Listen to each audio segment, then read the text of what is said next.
Shalom adik-adik remaja semua. Apa kabar hari ini?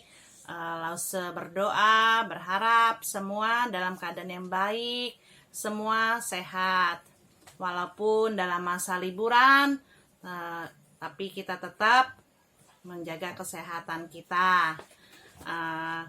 Kita akan memulai sekolah minggu. Pagi ini kita akan mulai pelajaran kita, tapi sebelumnya mari kita berdoa.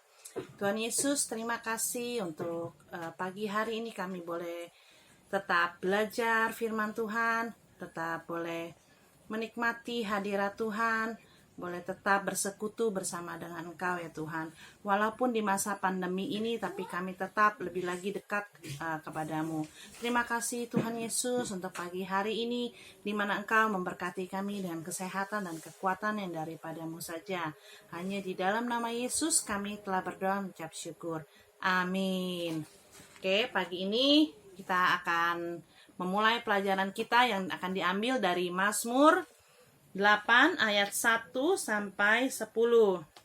Semua boleh ikutin lause membaca ya, walaupun di rumah. Manusia hina sebagai makhluk mulia, untuk pemimpin biduan, menurut lagu Gitit Mazmur Daud. Ya Tuhan, Tuhan kami, betapa mulianya namamu di seluruh bumi, keagunganmu yang mengatasi langit dinyanyikan.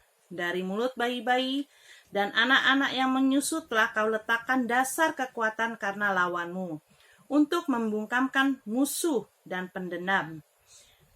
Jika aku melihat langitmu buatan jarimu, bulan dan bintang-bintang yang kau tempatkan, apakah manusia sehingga engkau mengingatnya? Apakah anak manusia sehingga engkau mengindahkannya? Namun engkau telah membuatnya hampir sama seperti Allah, yang telah memahkotainya dengan kemuliaan dan hormat. Engkau membuat dia berkuasa atas buatan tanganmu. Segala-galanya telah kau letakkan di bawah kakinya. Ayat ke-8, kambing domba dan lembu sapi sekalian, juga binatang-binatang di padang, burung-burung di udara, dan ikan-ikan di laut, dan apa yang melintasi arus lautan. Ya Tuhan, Tuhan kami, betapa mulianya namamu di seluruh bumi. Amin. Di Mazmur 8 ini Daud bercerita betapa luar biasanya Tuhan dan betapa mulianya juga manusia. Kita semua tahu Daud itu siapa. Dia adalah raja yang luar biasa. Dia adalah raja yang terkenal di seluruh bangsa Israel, yang mengalahkan bangsa-bangsa, di mana pertama kali dia mengalahkan Goliat yang begitu besar. Kita tahu Daud punya kekuasaan yang luar biasa, tapi dia sadar dirinya siapa. Dia sadar semua yang dia dapatkan, semua yang dia lakukan itu bukan karena kekuatannya, tapi itu semua karena Tuhan, karena Allah yang menyertai dia, karena Allah yang membuat dia kuat. Makanya dia katakan di sini, apakah yang ayat 5 ya? Apakah manusia sehingga engkau mengingatnya? Apakah anak manusia sehingga engkau mengindahkannya? Namun engkau telah membuatnya hampir sama seperti Allah, dan telah memahkotainya dengan kemuliaan dan hormat. Dia tahu manusia itu apa, tidak ada apa-apanya manusia tanpa Allah. Tetapi begitu luar biasanya ya Allah kita masih mengasihi kita, membuat kita mulia, membuat kita terhormat, membuat kita menjadi kuat. Itu semua karena Allah. Daud tahu itu semua. Semua yang diperoleh oleh Raja Daud itu bukan karena kekuatannya, tetapi karena Allah yang menyertainya. Karena Allah yang membuatnya menjadi kuat. Karena kekuatan yang daripada Allah, maka dia bisa menjadi raja yang begitu luar biasa di bangsa Israel. Makanya dia mengatakan, apa manusia itu nggak ada apa-apanya. Nah, kita tahu zaman sekarang ilmu pengetahuan itu luar biasa. Ilmu pengetahuan itu begitu tingginya tingkat teknologi, segala hal cepat berubah. Itu yang bisa membuat kita sebagai manusia merasa diri kita hebat. merasa kita pintar. Di sini ada istilah dikatakan homo deus, yaitu yang artinya manusia menjadi seperti Allah. Terkadang kita tanpa kita sadari, kita merasa diri kita pintar. Mungkin kita bisa melakukan segala hal. Kita kuat, kita bisa mengerjakan apapun tanpa orang yang bantu, tanpa orang yang menolong kita. Jadi secara tidak langsung kita merasa diri kita hebat. Kita melupakan Allah yang membuat kita hebat.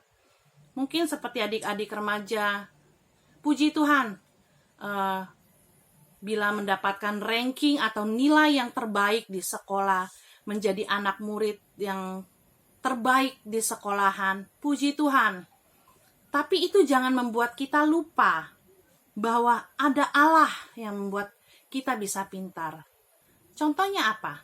Kalau Allah tidak memberikan kita otak, kita tidak bisa berpikir. Kalau Allah tidak memberikan kita hikmat, kita tidak bisa belajar. Kalau Allah tidak memberikan kita ingatan yang kuat, percuma kita menghafal, belajar siang pagi malam, kita tidak akan bisa mengingatnya. Jadi semua itu adalah dari Allah. Nah, di sini kita dituntut, walaupun kita di tengah-tengah teknologi yang begitu canggih, semua bisa dengan komputer, semua bisa dengan teknologi yang tinggi, dengan aplikasi-aplikasi yang ada, semua dapat kita kerjakan, dapat kita lakukan. Hanya dengan telunjuk kita dapat melakukan semua itu. Tapi kita harus ingat, itu semua karena Allah yang dapat membuat kita menciptakan hal-hal yang baru. Kita tidak boleh merasa kita lebih hebat. Kita tidak boleh melupakan Allah yang berkarya di balik semua itu. Di sini ada dikatakan masa yang akan datang nanti manusia merasa dirinya seperti Allah. Di masa depan manusia merasa dirinya lebih dari Allah. Itu yang akan terjadi. Karena apa? Sains, teknologi yang begitu luar biasa. Akhirnya manusia melupakan siapa dirinya. Manusia melupakan Allah yang telah menciptakan, Allah yang telah memberikan kehebatan itu kepada manusia. Jadi adik-adik remaja di sini tetap dituntut ingat bahwa kita ada karena Allah yang telah menciptakan kita. Terima kasih. Sekian firman yang saya bawakan. Biar kiranya setiap adik-adik remaja boleh menjadi anak-anak Tuhan yang mengasihi dan mencintai Tuhan. Mari kita berdoa. Terima kasih Tuhan Yesus untuk pelajaran hari ini yang mengingatkan setiap anak-anak-Mu bahwa Engkaulah yang telah menjadikan anak-anak-Mu ini hebat. Engkaulah yang telah menjadikan anak-anak-Mu ini luar biasa. Semua itu karena kebaikan-Mu ya Tuhan. Terima kasih Tuhan Yesus untuk pagi hari ini. Berkati semua anak-anak-Mu dengan kesehatan yang daripada Tuhan saja. Hanya di dalam nama Yesus kami berdoa ucap syukur. Amin.